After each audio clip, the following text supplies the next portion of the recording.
Town committee new Saidabad के wise chairman ते peoples party में इख्तिलाफ़ात सामूं अची विया। टाउन कमेटी के चेयरमैन लाइ पीपल्स पार्टी की क़यादत सरफराज राहू ऐं वाइस चेयरमैन लाइ अण चूंडियल सरवरी जमायत तालके न्यू सईदाबाद के सदर हाजी लुकमान राजपूत के नालनि जो ऐलान करे छॾियो।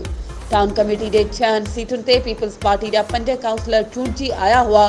पीपल्स पार्टी की क़यादत इन्हनि चूंडियल काउंसलरनि बजाए वाइस चेयरमैननि लाइ हाजी लुकमान राजपूत के नामज़द करे छॾियो।